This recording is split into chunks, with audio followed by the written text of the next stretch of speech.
Hello everyone, welcome back to my YouTube channel Moto X Samit. तो कैसे YouTube family I hope कि अच्छी होगी।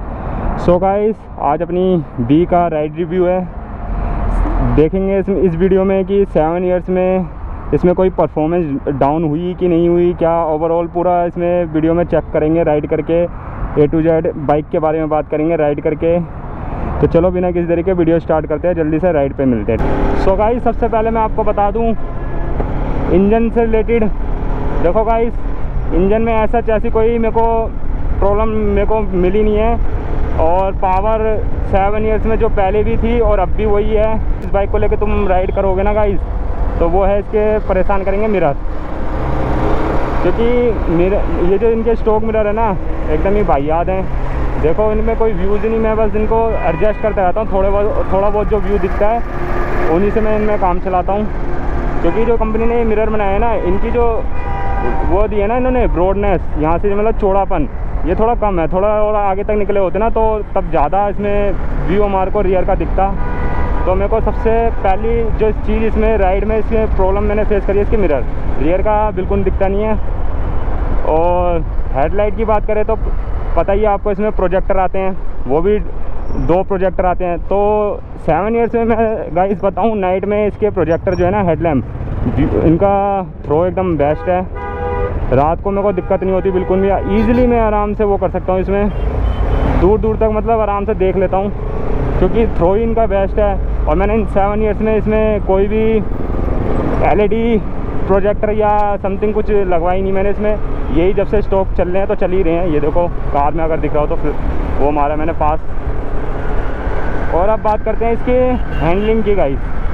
देखो, हैंडलिंग तो अच्छी है इसकी, ऐसी नहीं है कि आप परेशान रहोगे, क्योंकि तो इसके क्लिप ऑन हैंडल बार है, ऊपर की साइड है। ये रेस प्लस टूरर है, मतलब स्पोर्ट्स प्लस टूरर है ये बाइक।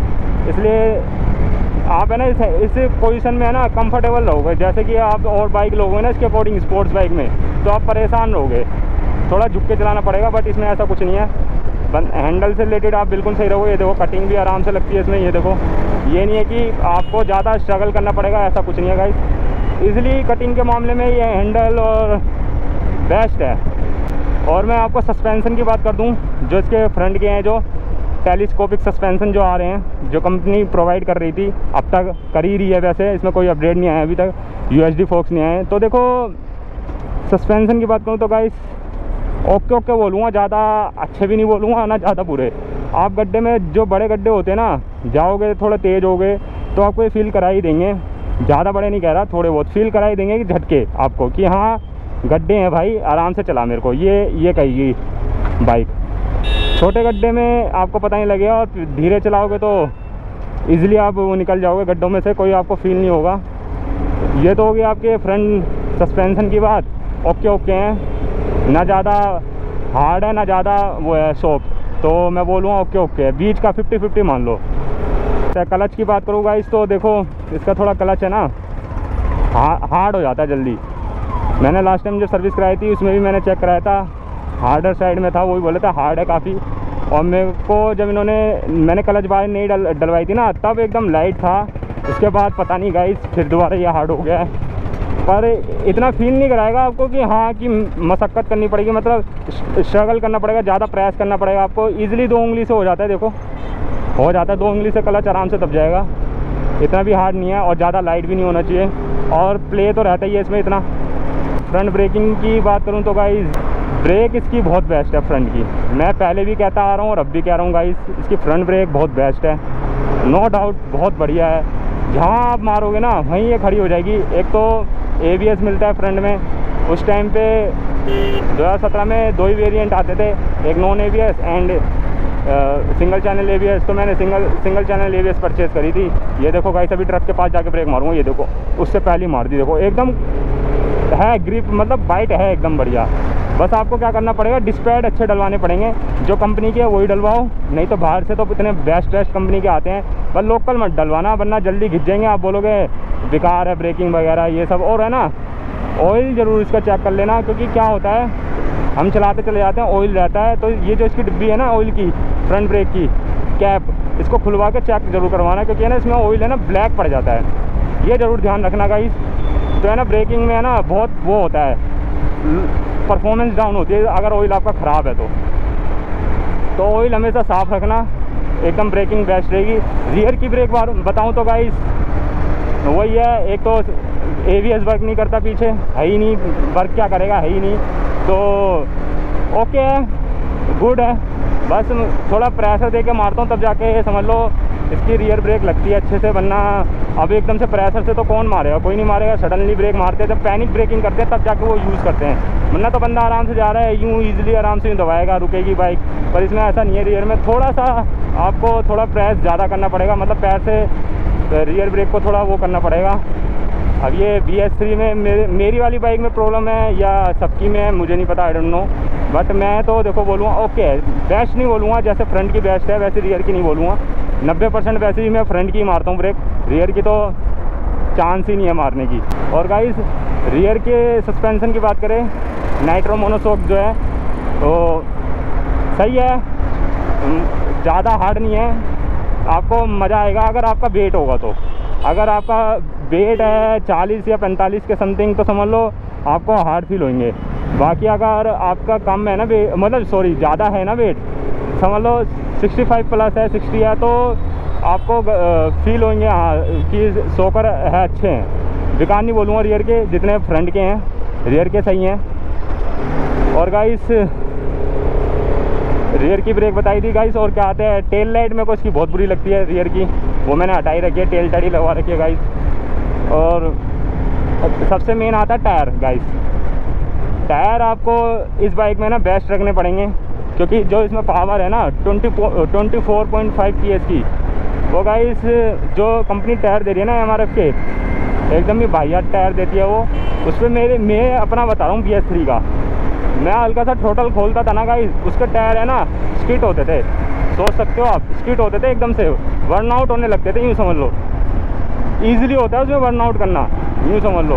तो वो टायर है ना मेरे हिसाब से तो बेकार थे, बट जो ये टायर मैंने अपोलो के डलवाया है ना अब अपोलो के आप कोई से भी ले लो ना टायर, बहुत बेस्ट हैं। ये वाले टायर भी है ना FT Zip 5, बहुत बेस्ट है ये भी।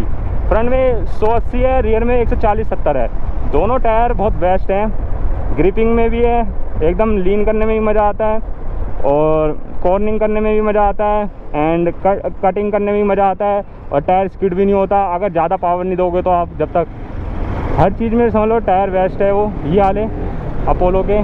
और MRF के तो बिल्कुल ही वाहियात थे। कॉर्निंग जब मैं करता था ना, लीन करता था, भाई अंदर से डर लगता था कि वो ना हो जाए टायर कहीं स्लिप ना हो जाए, ये डर रहता था। और 1-2 बार हुआ भी है। और उस टायर को लेकर आप अगर रेनी सीज़न में चलोगे ना तो पक्का स्किड करने वो टायर, मैंने ये देखा है हमेशा।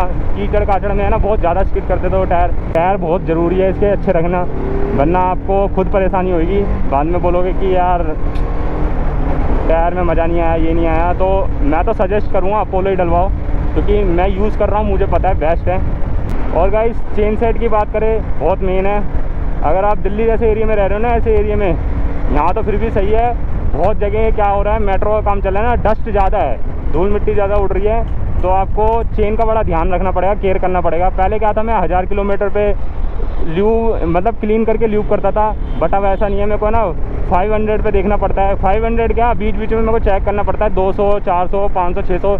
जब लगता है ना मेरे को चेन ज़्यादा ड्राई चल रही है, सूख रही है और डस्ट ज़्यादा चिपकी पड़ी है, तो मेरे को क्लीन करके ल्यूब करना पड़ता है। तो गाइस ज़रूर चेन सेट का ज़रूर ध्यान रखना, क्योंकि बनना है ना इसके चेन सेट बहुत जल्दी जाते हैं। यूँ समझ लो 15,000 किलोमीटर पे ना इसके चेन सेट में से आवाज़ आने लगेगी, चर चर चर। तो मैं आपको सजेस्ट करूँगा कि आप अभी दिल्ली के में रह रहे हो तो 500 में ज़रूर चेक कर लिया करो। अगर डस्ट ज़्यादा है चेन में तो क्या करना, उसे आप क्लीन कर लेना और फिर उसके बाद ल्यूब कर लेना। अगर 500 किलोमीटर पे नहीं है, अगर ड्राई चल रही है बस, तो आप क्या करना, ल्यूब कर लेना बस। चेन सेट का सबसे ज़्यादा ध्यान रखना। और एवरेज की बात करूँ गाइस, वो मैं आपको बता ही चुका हूँ रिव्यू में, अगर नहीं देखी तो ज़रूर देखना वीडियो, ऑनरशिप रिव्यू मेरा। तो उसमें मैंने बताया था, अब भी बता देता हूँ। एवरेज मेरे को जैसे सिटी में मैं चला रहा हूँ ना नॉर्मल, तो मेरे को समझ लो आराम से 30 से 32 दे देती है ईज़िली, 30 से 32, 33 ऐसे दे देती है। पर मैं अगर हाईवे पे चलाता हूँ ना ज़्यादातर, हाईवे पे वगैरह चलाता हूँ तो समझ लो मेरी गाड़ी मेरे को मतलब बी मेरे को आराम से इजीली 35 की प्लस की एवरेज देती है। 38 फिक्स नहीं रहता, मतलब इतना है कि मैं 35 से ऊपर ही एवरेज निकाल लेता हूँ उसमें। तो मेरे हिसाब से तो इनफ है यार, क्योंकि क्या लोगे और इस 200 सीसी में, वो भी इसमें इतना वेट ज़्यादा है एक तो वही है। तो मेरे हिसाब से बहुत है, इनफ है मेरे लिए। और गाइस सीट की कहानी मैं बता देता हूँ RS की। देखो झूठ नहीं बोलूँगा, सच बताऊँगा, जो इसकी सीट की कुशनिंग है ना गाइस, 4.5 से 5 साल सीट की कुशनिंग बेस्ट रहती है इसकी। मतलब राइडर सीट की मैं सबसे पहले बता रहा हूँ आपको, वो आपकी सही रहेगी।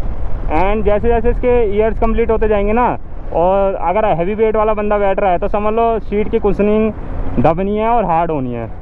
तो आपको ना चाहते हुए भी है ना, चाहे राइडर हो चाहे पिलियन तो देखो शुरुआत में प्रॉब्लम नहीं होगी, वही जैसे राइडर की सीट होती है। पिलियन की तो हद से ज़्यादा है गाइस शुरुआत में, क्योंकि पीछे है ही नहीं इसमें कुछ भी पिलियन की सीट में। तो पिलियन की मैं बताऊँ गाइस, अब वो तो एकदम ही समझ लो 3 साल के अकॉर्डिंग है ना, समझ लो इसकी सीट एकदम बैठ जाती है। पिलियन सीट जो है ना गाइस, समझ लो अगर आप 100-150 किलोमीटर क्रूज़ कर रहे हो तो पिलियन जो आपके पीछे पिलियन बैठा होगा ना, वो परेशान हो जाएगा, बार बार आपको है ना रोकनी पड़ेगी बीच में। और ये सच बात है, क्योंकि मैं चला चुका हूँ ना, तो मुझे पता है। एंड राइडर का वही हाल है, बता ही दिया, राइडर की कुशनिंग भी वही हो जाती है, बैठ जाती है। तो आपको है ना चाहते हुए भी या तो एक्स्ट्रा फोम ऐड कराना ही पड़ेगा इसमें, नहीं तो नई सीट चेंज। अगर आपको लुक वाइज में अगर ऐसी चाहिए पतली स्लिम जो होती है, जो शुरू से कंपनी से ही आ रही है, तो आपको सीट चेंज करवानी पड़ेगी। नहीं तो फिर आपको क्या करना पड़ेगा, फोम ऐड कराना पड़ेगा, पर सीट उसके बाद हो जाएगी ऊंची, सीट हाइट फिर हो जाएगी इंक्रीज़। तो मैंने इसलिए इसमें नहीं लगवाए फोम, क्योंकि मेरे को ऐसी सही लगती है, मैं झेल लेता हूँ थोड़ा बहुत जो होता है पेन पीछे नीचे बंद है ना जो, अब क्या बोलूँ, उनमें थोड़ा होता है दर्द, पर मैं थोड़ा बहुत कॉम्प्रोमाइज़ कर लेता हूँ, क्योंकि सीट की लुक है ना और अच्छी हो गई है, पतली दिखती है एकदम। बस सबसे ज़्यादा परेशान हुआ था वो मैंने आपको बता ही दिया इसकी ओवर हीटिंग से। वो अगर आपने नहीं देखा होगा तो देख लेना, मैंने उसमें एक्सप्लेन करा हुआ है अपने ओनरशिप रिव्यू में, लॉन्ग टर्म रिव्यू जो था मेरा, उसमें एक्सप्लेन करा हुआ है। बस बाइकें चलो ओवर हीट हो रही है, बट सर्विस सेंटर ही भाइयाद हैं बस इसके बजाज के। बस कुछ चीज़ें हैं जो लेके इस बाइक को आपको केयर करनी पड़ेगी, बाकी तो बाइक में सच कोई कमी नहीं मिलेगी आपको। बस आपको साइड में रोक के साउंड सुना देता हूँ इसका एक बार, जो इसका स्टॉक साउंड है। ये देखो गाइस, कटिंग के मामले में अभी देखना, ये देखो जैसे जैसे इसका हैंडल लाओगे ना वैसे वैसे कट मारती है, तो आपको कोई टेंशन नहीं रहेगी। पावर एकदम ही इसकी आपको मिलेगी आराम से। जो इसकी RPM है ना, इसको समझ लो 3000 के बाद है ना, इसके में है ना पावर आना स्टार्ट हो जाती है एकदम ही बेस्ट मेरे को जो इसके लगता है। ये नहीं है कि वो जो BS6 वगैरह में कि 5000 के बाद आपको इसमें पावर मिलेगी, पर इसमें ऐसा नहीं है, इसमें तभी मिलने लगती है शुरुआत में ही, मतलब 1000 एंड 2000 के बाद ही इसमें पावर आपको फील होने लगेगी जब आप थ्रोटल दोगे तो।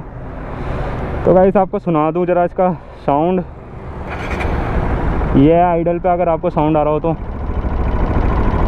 बेसी सा साउंड है, मज़ा आ जाता है। अब देखना थ्रोटल दूंगा तो सुना गाइस। साउंड के मामले में मेरे को तो देखो 200 सीसी में यही बेस्ट लगती है मेरे को, ना और कोई नहीं अच्छी लगती, कोई सी भी कैटेगरी की बाइक हो 200 सीसी में मेरे को नहीं अच्छी लगती, यही मेरे को बेस्ट लगती है। और आपको एक बार झलक दिखाता हूँ पावर की, देखो देख रहे हो गाइस, पावर तो इसमें भर के हैं, रॉकेट की तरह भागती है, रॉकेट की तरह बोलती है मालिक और खींचो मेरे को और भगाओ। तो गाइस सब कुछ है नहीं वीडियो में बताने के लिए, तो यार गाइस बन के होने वाले हैं गाइस, जल्दी से चैनल को सब्सक्राइब कर लो। एंड मैंने बहुत देखा है, चेक करता हूँ बंदे वीडियो देख लेते हैं बट है ना चैनल को सब्सक्राइब नहीं करते हैं गाइस, ऐसा मत करा करो।